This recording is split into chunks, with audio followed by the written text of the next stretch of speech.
Welcome to Box Recaps. Today I'm going to explain the movie Les Deux Mondes, released in the year 2007. The movie begins and we see a wild tribe having a ceremony, and they beat drums while they push a man with the help of long sticks in front of them. They take him to a cave and put an apple in his mouth. They then hit a bell, which is supposed to signal something, and run away. The man looks very scared, and he starts to walk around in the cave. He drops the apple and keeps on walking very fast. Then we hear a growling voice, and a giant comes. The giant picks up the apple and eats it. The scared man goes deeper and deeper into the cave. He comes to a place behind the rocks where he thinks that he's safe. But when he turns around, he finds out that the giant is right behind him. The giant grabs him and roars very loudly. The tribe people outside the cave hear the roar and start to beat the drums. The wise people of the tribe seem to be looking at a weird table, and it seems that one of them is trying to explain the other about some kind of prophecy in their language. As we see the entire landscape where the tribe lives, we see that there are 3 moons in the sky. Remy is an oil painter from France. He has a typical family life with his wife Lucille and 2 children. He is seen playing cards with his 2 children. He plays a card trick on them. He then sends his children for a bath, and suddenly, Remy sinks into the chair while his wife takes the kids for a bath. He soon gets up, but the weird incident stays with him for quite some time. Beginning the next day, he often encounters similar scenarios, sinking deep into the sofa and even his own bed before quickly rising. He ignores it and believes it is all in his brain, because there's no other explanation. Remy is working with the kids in his workshop one day when he forgets to turn off the water, causing the entire studio to flood. The minor blunder loses him his whole wealth and kills his career. He crawls under the floor once more, this time to save the final good paintings. This time he's unable to pull himself up and ends up in a lake someplace in another realm. This world looks to have 3 moons, and a gang of tribesmen quickly discovers him and rushes towards him. Remy is terrified and steps backward before being pulled back into the sea. In the next second, he's back in his world, being pulled out of the studio by a buddy.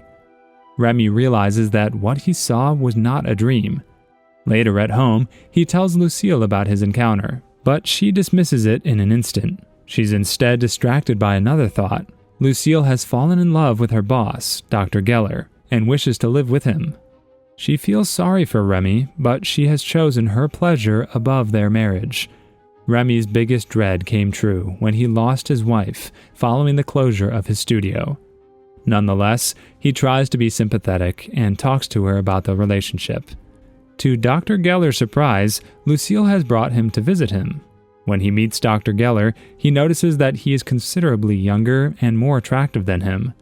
Dr. Geller also informs Remy that he can stay a few days with Lucille, but much longer and he would be upset. Remy simply allows them to do as they like and promises to leave in a few days. He then seeks comfort from his family. He tells them what happened to his studio and how Lucille deserted him. They pay attention to him, but quickly alter their views. Their focus was afterward directed to his cousin. Remy has been neglected by everyone, and has gone to the kitchen to enjoy some alone time. There, he discovers yet another strange occurrence. The home cat pauses in the middle of a leap. Remy tosses it about, but the cat has apparently transformed into a soft toy. Before recognizing that everything around him has come to a standstill, he summons his family to the kitchen. Remy lowers once again as the floor deteriorates. He begs for assistance, but is drawn into the parallel universe. He travels halfway down the floor to the living room where his family is sitting, but they're all still sitting. When he opens his eyes, he's in the middle of nowhere, clutching a coffee pot. As he proceeds on his journey, he stumbles upon a group of tribesmen slaughtering an animal. He tells them he was preparing coffee at his mother's place and how he got there. They don't comprehend what he's saying. As he attempts to seek help, he realizes that they plan to feed him to their master. While being hunted by the tribe, Remy makes a break for it. He ultimately approaches society and conceals himself behind a cave. He is abruptly pushed back inside his family's home, and the force destroys the kitchen. When his family arrives to investigate, they find the entire kitchen in ruins. Remy tries to explain what occurred, but they don't believe him for obvious reasons. Remy is knocked unconscious by the shock of it all and opens his eyes to gaze at the doctors. Even the doctor did not trust him, thus the visit is ineffective. Remy returns to his studio the next day, where his landlord's insurance agent and clients have come to negotiate different payments with him. They immediately cease talking and moving. Remy falls down the floor again before he realizes it, attempts to stop but fails, and finds himself in the parallel universe for the third time. He appears from a basket sitting atop a tree. His coming looked to be something that everyone in the tribe was looking forward to, much to the joy of the tribesmen. As soon as they see him, the audience bursts into cheers. They anticipate Remy to soar down from the tree, but instead he falls flat on his face. The language barrier between him and the villagers is first problematic, but he is compelled to ingest a green fruit, which magically allows them to converse. The tribe's chief eventually reveals Remy's admission into their reality. As it turns out, they had been afflicted for a long time by a flesh-eating giant named Zoten. He murders and consumes whoever he wants, terrifying the townspeople every day. The wizards of the tribe unearthed a solution written down in old documents that said that only a man from another planet could save them from the colossal beast.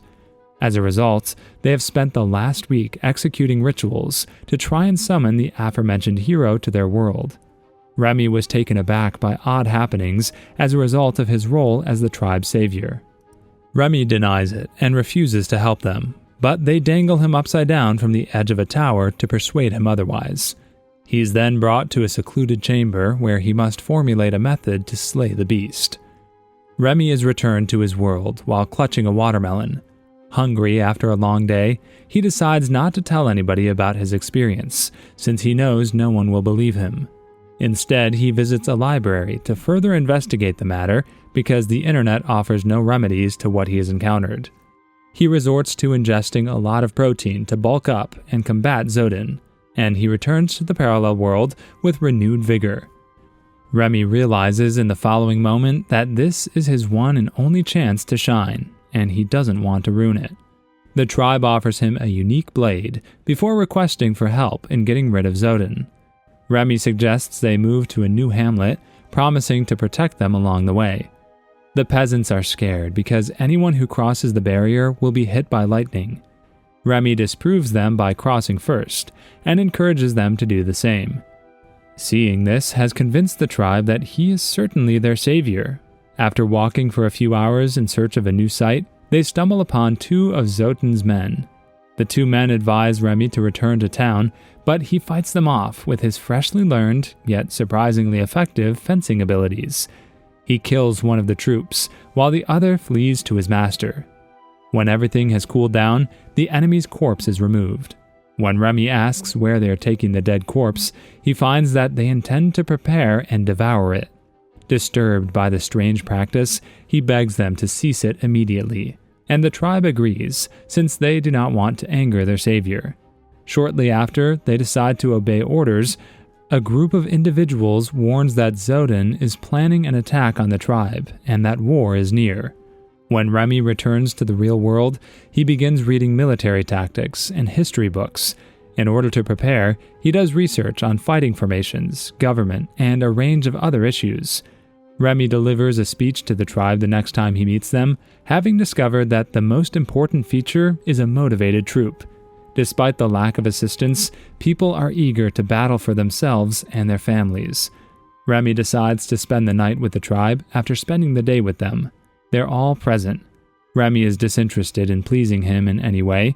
Their advances remind him that he still loves Lucille and would never want to be with anyone else. Remy finally returns to his old universe home. After tending to his kid, he returns to the tribe, only to find himself in the thick of a battle. And because the tribesmen are losing severely, he tells them to retreat to higher ground. They cooperate, preventing any additional casualties. Remy then decides to carry out his plan and travels to the opposing army while they are still sleeping. The next day, the entire enemy army is sleeping. Remy walks up to their position. He starts insulting and hitting random individuals, pushing others to attack him. The enemy is really shocked and confused that Remy is in their camp, all alone, and he's insulting them on their face. Everything goes down without a hitch, and the enemy army is left exposed on a deserted battlefield. Remy instructs his warriors to attack and shelters himself under a tree trunk at this point. Remy's soldiers start shooting arrows at the enemy. Using a bow and arrow is new to these people, and Remy has now introduced it to his army. 1/3 of the opponents are killed with arrows, while the others are crippled by the surprise attack. In a matter of minutes, they leave in terror, giving the tribe a taste of triumph. Zodin also flees with his soldiers as he remains in his movable tent. He cannot get out in the sunshine. They kneel in front of Remy, who has become their hero. Following the battle, the tribe moves to a new fertile land, which they proclaim to be their new home. Remy looks at the new land and decides to build 3 cities for himself and his tribe. They end up making a kingdom. Remy ascends to the throne and utilizes his worldly knowledge to enhance the kingdom. They quickly build themselves as a civilized culture, one step at a time. Remy is worshipped as a god and pampered with concubines. During his stay, he even creates a Mona Lisa portrait of his favorite sweetheart. 6 months pass in the same way, and being emperor changes.